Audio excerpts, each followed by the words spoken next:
Welcome to വീട്ടടുക്കള. ഇന്ന് ഞാൻ ഉണ്ടാക്കാൻ പോകുന്നത് എഗ് പൊറോട്ടയാണ്.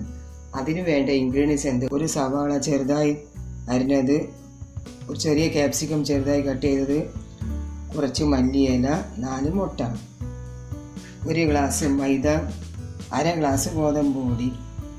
ഇനി നമുക്കിത് എങ്ങനെയാണ് ഉണ്ടാക്കുന്നത് നോക്കാം. നമുക്ക് ഈ പൊറോട്ടയ്ക്ക് വേണ്ട മാവ് കുഴച്ച് കൊടുക്കാം.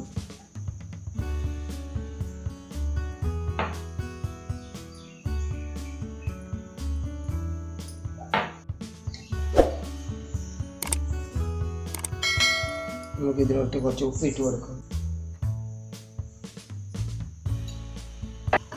കുറച്ച് ഓയിൽ ഒഴിച്ച് കൊടുക്കാം.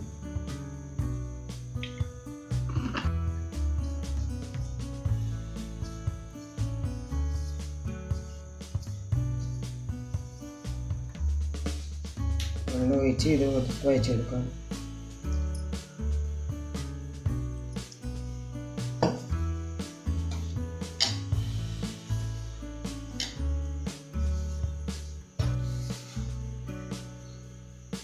ഞാൻ ഗോതമ്പ് പൊടിയും മൈദമാവും രണ്ടാണ് എടുത്തിരിക്കുന്നത്.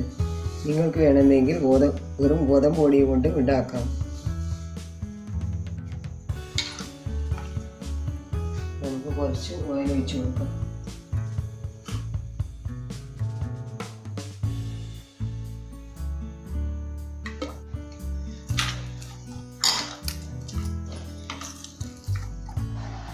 പൊറോട്ടയുടെ മാവ് റെഡിയായി. ഇനി നമുക്കിത് 10 മിനിറ്റ് അടച്ചു വെച്ച് റെസ്റ്റ് ചെയ്യാൻ വെക്കണം. ഇതിൻ്റെ സ്റ്റഫിങ്സ് ഉണ്ടാക്കി തുടങ്ങാം.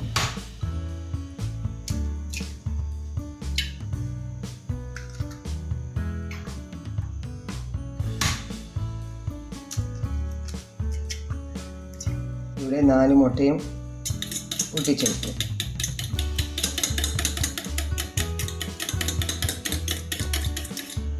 ഇനി ഇതിലോട്ട് കുറച്ച് ഉപ്പിട്ട് കൊടുക്കാം.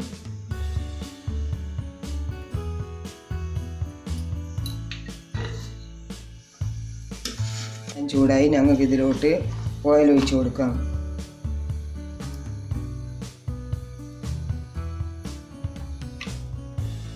സവാള ഇട്ട് കൊടുക്കാം.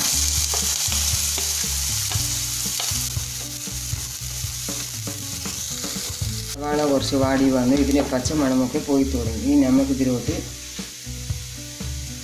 ക്യാപ്സിക്കം കട്ട് ചെയ്ത് ഇട്ട് കൊടുക്കാം.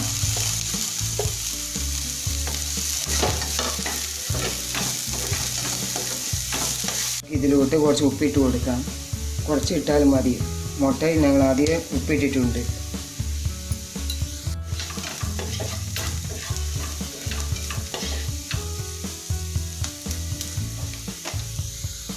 ഇനി മഞ്ഞൾപ്പൊടി ഇട്ട് കൊടുക്കാം.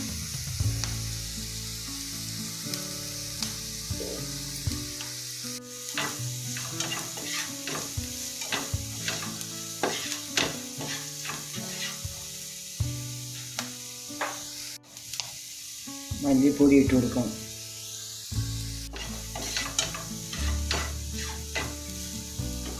മുളക് പൊടി ഇട്ട് കൊടുക്കാം. പച്ചമണം പോകും വരെ കുറച്ചൊന്ന് വാട്ടിയെടുക്കാം.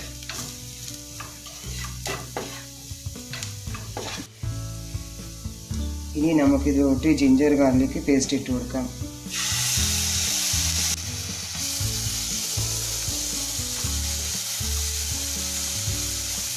ഇതിലോട്ട് കുറച്ച് ഗരം മസാല ഇട്ട് കൊടുക്കാം.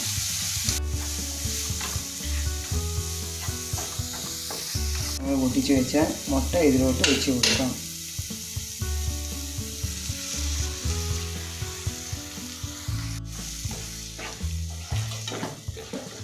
ലോ സിമ്മിൽ വെച്ച് വേണം സ്റ്റഫിംഗ് റെഡിയാക്കുവാൻ.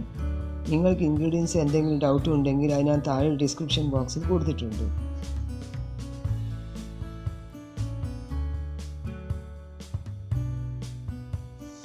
നമുക്കിതിലോട്ട് കുറച്ച് ലെമൺ ജ്യൂസ് ഒഴിച്ച് കൊടുക്കാം.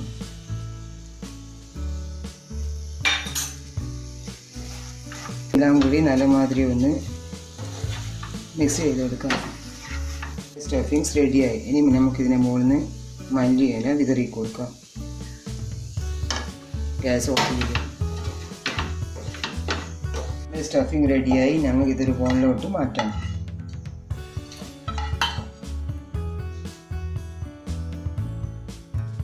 ടൈമിൽ നമുക്ക് ഇത് തുറന്ന് നോക്കാം. ഞങ്ങൾ റെസ്റ്റ് ചെയ്യാൻ വെച്ചിരുന്ന മാവ് റെഡിയായി. ഇനി നമുക്ക് എഗ് പൊറോട്ട ഉണ്ടാക്കി തുടങ്ങാം. ഇതിനു വേണ്ടി ചെറിയ ബോൾസായി ഇതിന് നമുക്ക് ഉരുട്ടിയെടുക്കാം.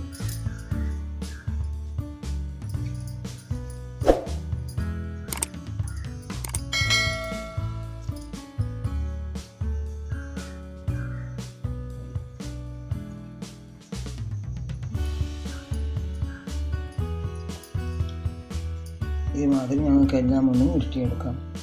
ചപ്പാത്തി ഉണ്ടാക്കി തുടങ്ങാം.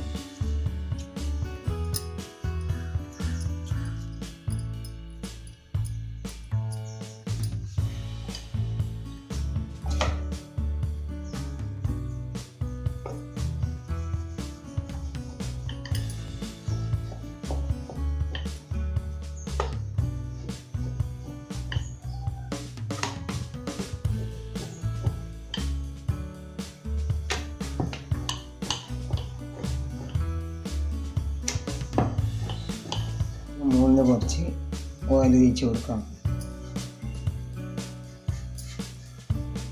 വെച്ചിരിക്കുന്ന സ്റ്റഫിങ്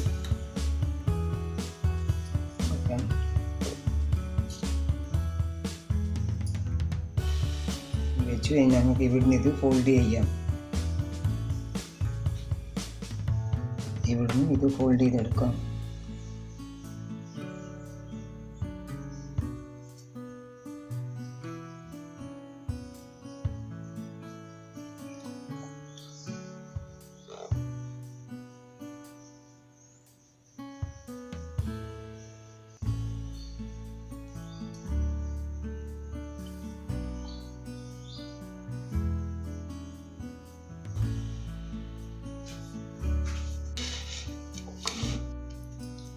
ഇനി നമുക്ക് രണ്ടാമത്തതും ഇങ്ങനെ ഉണ്ടാക്കിയെടുക്കാം.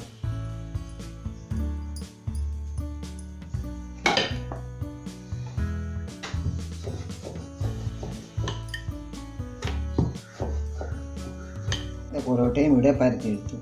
ഇനി നമുക്ക് ഇതിലോട്ട് ഓയിൽ തേച്ച് കൊടുക്കാം.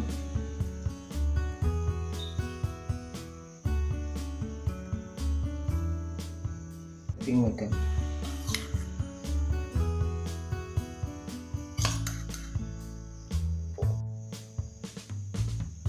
ഇത് ഇവിടുന്ന് ഫോൾഡ് ചെയ്യാം. ഇവിടുന്ന് ഫോൾഡ് ചെയ്യാം. 4 ഭാഗത്തുനിന്ന് ഇത് ഫോൾഡ് ചെയ്യാം. ഇവിടുന്ന് നമുക്കിത് ഫോൾഡ് ചെയ്ത് ഇവിടെ ഇത് പ്രസ് ചെയ്ത് കൊടുക്കാം. സ്ലൈറ്റായിട്ടൊന്ന് പ്രസ് ചെയ്ത് കൊടുക്കാം. ഇവിടുന്ന് ഇതൊന്ന് സ്ലൈറ്റ്ലി പ്രസ് ചെയ്ത് കൊടുക്കാം. അങ്ങനെ ഞങ്ങളുടെ സെക്കൻഡ് പൊറോട്ടയും റെഡിയായി. ഇതുമാതിരി ഞങ്ങൾക്ക് എല്ലാം ഒന്ന് ഉണ്ടാക്കിയെടുക്കാം. ഇത് ഞങ്ങൾക്ക് ഷെല്ലോ ഫ്രൈ ചെയ്ത് കൊടുക്കാം. പാൻ ചൂടായി ഞങ്ങൾക്ക് ഇതിലോട്ട് ഓയിൽ ഒഴിച്ച് കൊടുക്കാം.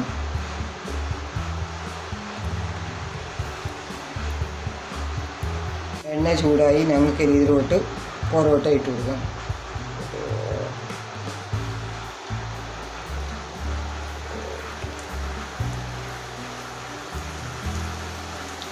ഇത് ലോ സിമ്മിൽ വെച്ച് വേണം ഷെല്ലോ ഫ്രൈ ചെയ്യാൻ. നമുക്കിത് തിരിച്ചിട്ട് കൊടുക്കാം. നമുക്കൊരു സെക്കൻഡ് ബാച്ചും ഷെല്ലോ ഫ്രൈ ചെയ്തെടുക്കാം.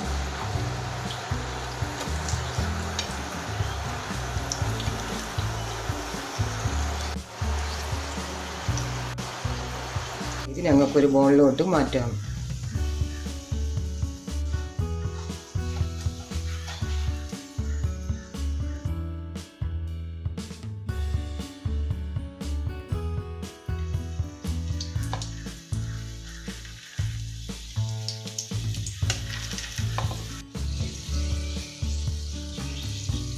ഇനി നമുക്കിത് തിരിച്ചിട്ട് കൊടുക്കാം.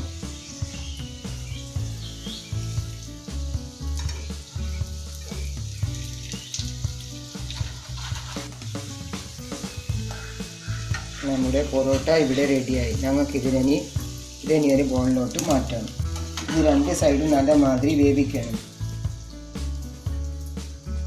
ഇനി ഇതേപോലെ ഞങ്ങൾക്ക് എല്ലാം ഒന്ന് ഉണ്ടാക്കിയെടുക്കാം. നമ്മുടെ എഗ് പൊറോട്ട ഇവിടെ റെഡിയായി. ഞാൻ ഇതൊന്ന് കട്ട് ചെയ്ത് കാണിച്ചു തരാം.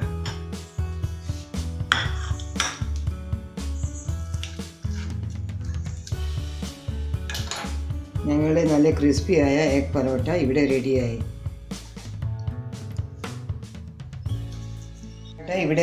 ഇത് നിങ്ങൾക്ക് ബ്രേക്ക്ഫാസ്റ്റുമായി ഉണ്ടാക്കാവുന്നതാണ്. ഇത് ചട്നിയുടെ കൂടെയും സോസിൻ്റെ കൂടെയും കഴിക്കാം, അല്ലാതെയും വെറുതെ ഇങ്ങനെയും കഴിക്കാവുന്നതാണ്. എഗ് പൊറോട്ട ഇവിടെ റെഡി ചെയ്ത് നോക്കണം. ട്രൈ ചെയ്തിട്ട് നിങ്ങളുടെ ഫീഡ്ബാക്ക് എന്നെ കമൻറ്റ് ബോക്സിൽ അറിയിക്കണേ. നിങ്ങൾക്കിത് ഇഷ്ടപ്പെടുകയാണെങ്കിൽ പ്ലീസ് എൻ്റെ ചാനൽ ലൈക്കും ഷെയറും സബ്സ്ക്രൈബും ചെയ്യണേ. അടുത്ത റെസിപ്പിയുമായി നമുക്ക് വീണ്ടും കാണാം. അതുവരെയും ടേക്ക് കെയർ, ബൈ.